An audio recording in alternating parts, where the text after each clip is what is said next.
You know, when I think about flying, I think about how lucky we are. It's part of work for us, it's part of fun, it's part of vacation, but it allows us to touch people in ways that we just weren't able to do. It's just magical. All that said, it's not perfect.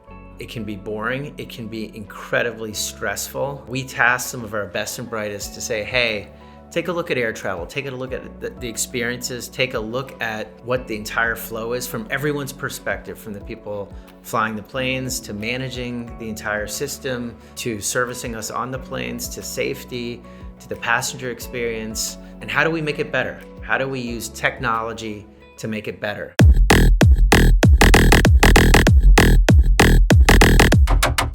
When inspiration strikes, WillowTree teams dive into the industries that impact our lives. Airlines, banks, big box retailers.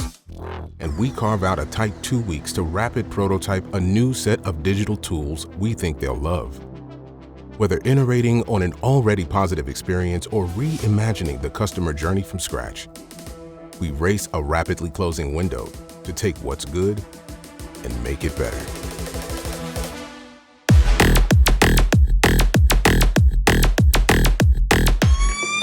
Hi, welcome to 2 Weeks to Better. We're here in Charlottesville, Virginia at WillowTree headquarters at the historic Woolen Mills.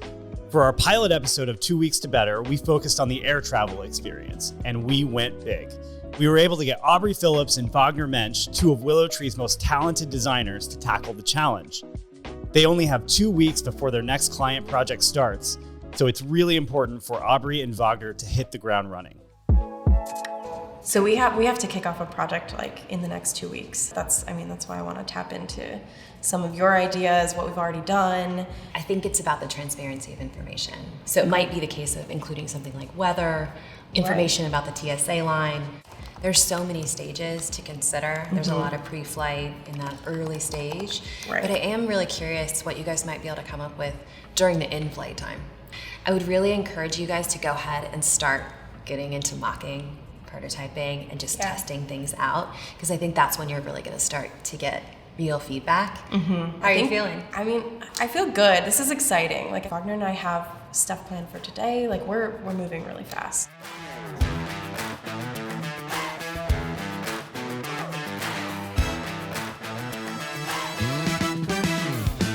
Today we're really starting to think about our personal experiences to really drive some of the areas that we're going to really dive into. And then obviously we want to go broader. Maybe the reason that you're traveling, but also how old you are, your physical needs, where you're traveling to, kind of factors that we want to think about when it comes to improving the airline experience for everyone.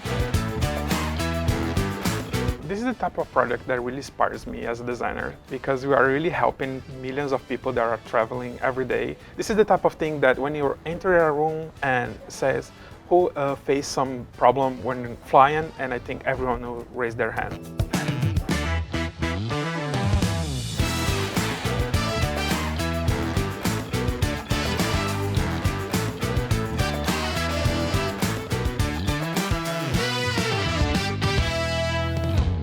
So we're trying to narrow it down. So like obviously you can see lots of stuff. Yeah. I mean, we went crazy. 2 Weeks to Better is really designed to put a brilliant team together of creative designers and enable that team to autonomously determine what process, what constraints to apply. There were literally hundreds of ideas on sticky notes in the Figma file. Wagner and Aubrey were able to really cut through the noise quickly and arrive at a pretty tight set of concepts, given the wide open nature of the problem space in which they were operating. Right, yeah, I love where you're going with this one. The concepts that I was most excited about, and the ones that I'm going to be thinking about for the next week or so, are around how they're leveraging data to either increase the passenger experience and make it even better, or how they get that data to the plane staff. That's really important, because those moments where a team member, a flight attendant, a pilot interacts with a passenger are just as critical, if not more critical, than a passenger checking in through a mobile app.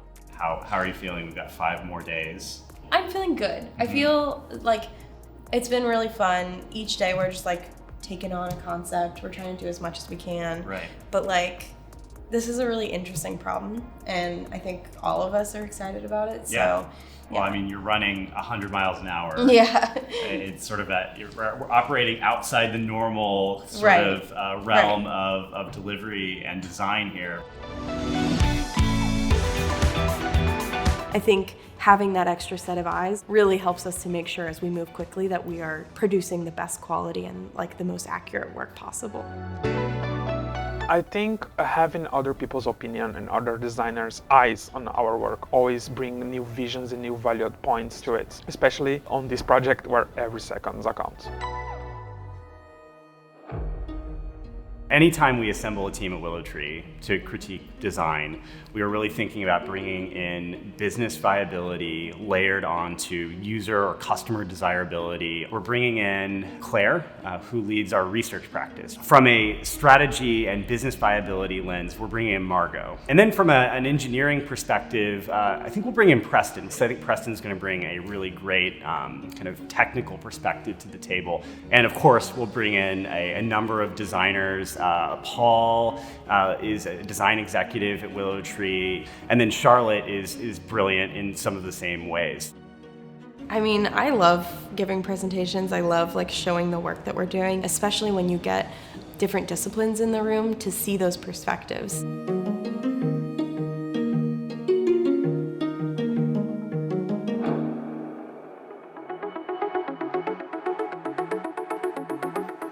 So we're thinking about that door to door, like all the way to arriving at your destination. If I just used one app, I would want it to be the airline app, or trying to bring in some of those features of delight that say, X name airline really helped me by just having these preloaded related to travel. I don't have to type it in, and it just helped me to get to my destination. It's a short quiz that you would take that asks you questions like, how early do you like to arrive at your gate? And so we want to, take all of this information, like how are you getting to the airport, traffic, weather, and the TSA line. And then we give, potentially even a travel agenda so we could walk you through that day. There's a couple of business implications here, though. Like, I think on the one hand, there's a question about liability if the airline's providing this estimate and you still miss your flight. But on the other hand, if we did it well and in a way that's respectful of individuals' privacy and whatnot, they could have information that would help them make adjustments on the fly. It reinforces the notion that we want to put flyers in control of the situation. And so insofar as it's a suggestion, at least it pulls that experience into the app experience with the airline. So it creates the impression that you have more control over the overarching experience. So much of today's air travel experiences outside of the airport, outside of the plane, are purely transactional. They're very utility driven. And I think this feature really extends the relationship in really interesting ways that'll provide value to customers.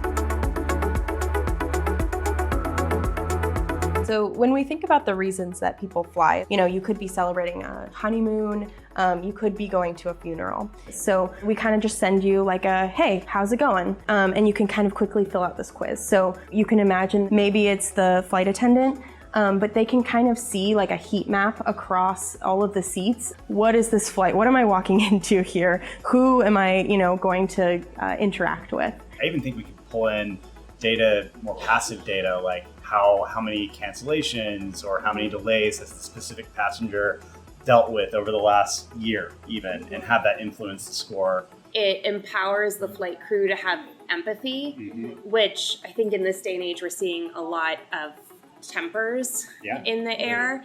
And often if you just understand that someone has had a rough day, it makes it so much easier for you to take a deep breath. Which can be all it takes to diffuse the situation. I almost wonder if there's another facing part of this app that goes to the customer that gives them context on what the flight crew has been going through as well. The flight attendant experience is really, really shining. And I know flight attendants already have some level of data about the passengers in the sky today, but the way that Aubrey and Wagner are really pushing on how do we collect either self-reported data or even automated data to highlight and simplify an aggregate view of how folks are feeling on a plane is really smart. Thinking about traveling to a new place and having the airline help to facilitate some of that learning, some of that excitement, but also like some of the needing help, needing assistance. And so we're really trying to facilitate those like cross-cultural interactions. So in this example, you're asking for where is gate B16? So you can kind of hold that up and show this to an airline attendant that maybe doesn't speak your, native language, and you can have the assistance that you need. And you can also see potentially could even be customizable. It already has your gate in there. Mm-hmm. We could think about really having it being situational to what's going on and where you are in that moment. You see the advantage being a series of presets relevant to your flight? Yeah, I think experiences that already exist, making them kind of branded for a specific airline and feel as though they are really integrated into your entire experience. Perhaps there's existing APIs, a partnership with Duolingo or something like that would make this lift the execution just be a lot more straightforward. I loved how Wagner and Aubrey were really pressing on the cultural component of travel. Many people will already have a translator app in their back pocket. The way that they highlighted specific phrases that you might need in an airport was really smart. And curating that in a very easy to use list, and even offering ways for the device to actually speak the phrase, I think is a really good way at bringing those very tightly curated and highly contextual moments through a digital experience. So I love these concepts. I think that you guys have obviously done a lot of research. It's interesting to me because what I think you're trying to solve is for when things go wrong and trying to course correct. But I'm curious if you explored anything to help improve the situation when things go right. One of the things that we are calling an AR aerial map, maybe this is a feature that you could kind of put your phone up to the window and have it kind of track what you're looking at in AR and call out some really interesting things. So this is an example of like a geography type call out. So, here we have a fun fact about, the Grand Canyon. But then you can also envision things like history, culture. Let's say you're flying to Japan. Maybe there's like some fun interactive things that, we could include about the country or the place that you're traveling and get you really excited. Providing an AR experience is probably going to be closely linked to GPS, so you're probably going to have to rely on GPS radios. If your phone is on airplane mode on the plane, you might not be able to do that. I would almost say in order to do something like this, you would need to be on like the airplane Wi-Fi or something like that. I do think there's something just generally great about this in that this psychology of waiting, you probably would feel that your trip is a lot faster if you are able to see that progress and movement across the country. I think from a design perspective, it's got to be designed in a way that it's not a disappointment if you're not in a window seat. So, you probably can still do it without looking out the window, but do we then incentivize people to change their seat, to upsell, to move to first class because they want a view? This is a digital experience. It's not necessarily mobile. We can have this be integrated into the seat back. We can have it integrated into whatever device that you want to kind of interact with and have that be more accessible to every single person that's flying. I think Aubrey and Wagner really thought critically about how to use the technical frameworks of iOS, Android to use technology to really bring more delight to the skies. We talked about some challenges, both from a user experience perspective and a technology perspective that I think are surmountable. But I think that's why we bring a cross-disciplinary group of people together to talk about design, is because that's when the rubber hits the road, really. I think really thinking about how you bring humanity into air travel was a really powerful thing that made us all step back and think critically about how digital can play a part in all of that. The possibilities of taking these designs or these concepts even further with a real airline is enormous. I mean, we only have 14 days to work on it, and I think we had a pretty good job to understand new ways that we can improve this journey, new ways that we can really bring this user experience even further and beyond. It's also just cool to think about like a user experience that happens often. Like I travel a lot. I had a ton of like kind of experience to pull from, and to think about a way that like something I could create could affect that is like super powerful. And when we get a chance to kind of think without those bounds, like that's why I'm a designer. Like that's why I love to problem solve, to imagine, you know, something better, something bigger.